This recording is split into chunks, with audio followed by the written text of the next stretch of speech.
You walk into your office after a long commute, and your paycheck has just hit a milestone, $100,000. On paper, it feels like a significant achievement, a symbol of success, yet somehow it doesn't feel transformative. The excitement fades quickly, replaced by an almost invisible pressure, a creeping awareness that despite earning more than most, life still feels constrained. This is the psychological threshold economists and behavioral scientists call the $100,000 trap, a subtle shift in perception where higher income triggers proportional increases in expectations, obligations, and perceived lifestyle costs, leaving individuals feeling as though they have barely advanced at all. Understanding this phenomenon requires us to explore the intersection of behavioral psychology, systemic economic design, and the hidden math behind human perception of money. At its core, the $100,000 trap is less about the money itself and more about how humans process incremental gains. Behavioral economists have long noted that our sense of wealth is relative, not absolute. The moment income crosses a certain boundary, societal comparisons intensify, spending patterns adjust unconsciously, and mental benchmarks for comfort rise. For many, reaching six figures is no longer an endpoint. It becomes a starting line for a new, often invisible set of financial pressures. Rent seems higher, social obligations multiply, and the subtle costs of status become more pronounced. This isn't a failure of budgeting or willpower. It is a systematic effect of human cognition interacting with economic systems designed around continuous growth. To quantify this, we can examine a simple psychological formula. Perceived wealth equals income divided by lifestyle expectations. If your expectations rise proportionally with income, perceived wealth remains constant. For instance, a $70,000 earner who expects moderate comfort may feel content. Increase income to $100,000, but societal signals now encourage a bigger house, nicer car, and more frequent vacations, raising expectations. Mathematically, the ratio of income to lifestyle cost remains similar, so the subjective sense of financial freedom barely shifts. This explains why hitting six figures often feels like running on a treadmill. More money enters, but so do more invisible obligations, and perceived freedom stays roughly the same. The phenomenon is reinforced by social and cultural pressures. In workplaces where peers surpass similar thresholds, comparisons accelerate. Studies in social finance have shown that individuals earning above $90,000 begin reporting higher stress and reduced satisfaction, precisely when income increases should logically enhance well-being. The $100,000 trap emerges at the intersection of relative standing, lifestyle inflation, and cognitive biases, revealing that money, beyond a certain point, stops functioning linearly in our perception. Every dollar earned now carries more symbolic weight, representing not just utility, but status, expectation, and sometimes even judgment. One hidden factor amplifying the trap is debt psychology. As income rises, individuals often take on larger loans, believing they can comfortably support them. Mortgages, car payments, and personal loans expand in tandem with income. The math is subtle but powerful. A $500 monthly payment on a $50,000 salary is burdensome but manageable, yet a $1,200 payment on $100,000 feels proportionally smaller yet psychologically heavier because it signals higher commitment and risk. Human minds are exceptionally sensitive to relative obligations, not just absolute numbers. Behavioral finance calls this obligation anchoring, where higher commitments feel heavier than they mathematically are, precisely because they anchor to aspirational lifestyles rather than core needs. Another layer emerges when examining tax and regulatory thresholds. Hitting six figures often places earners in higher tax brackets, reducing marginal gains.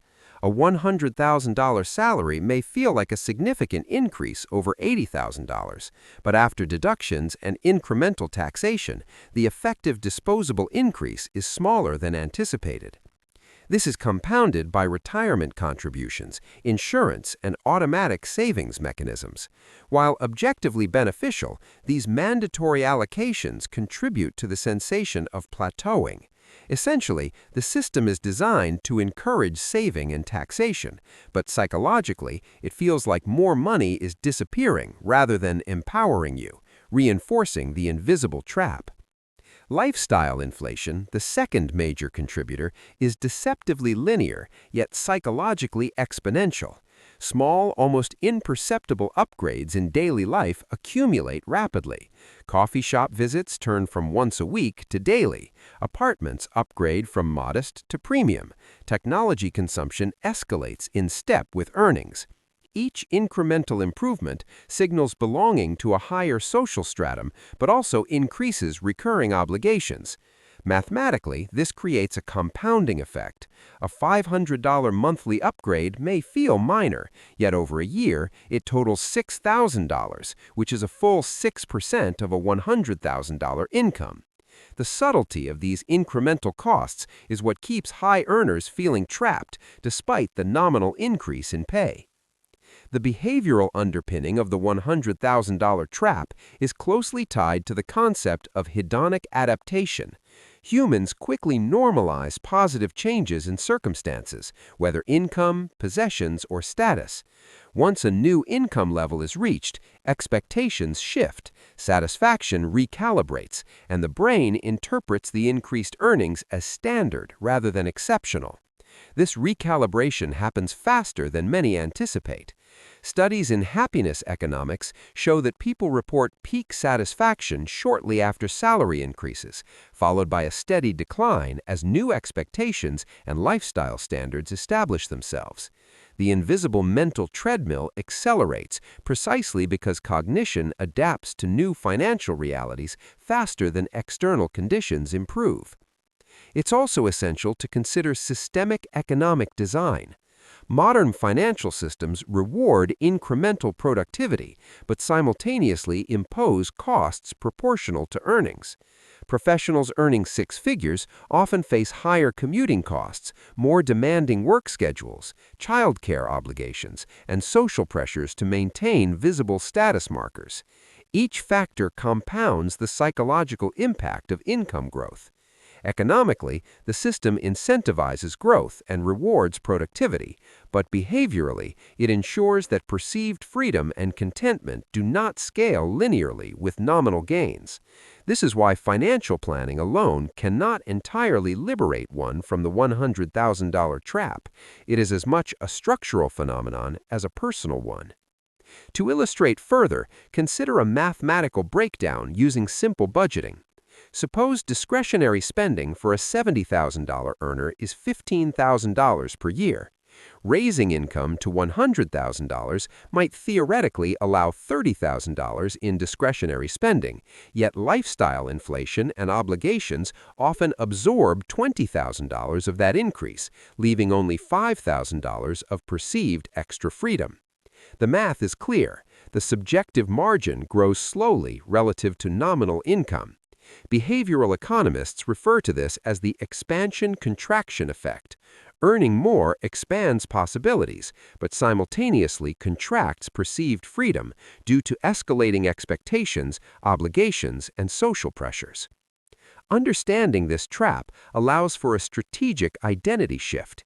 Instead of viewing $100,000 as a finish line, framing it as a tool for conscious choice is transformative. Individuals who recognize the behavioral and systemic forces at play can deliberately decouple lifestyle from income, focus on discretionary autonomy, and build buffers against inflation of expectations.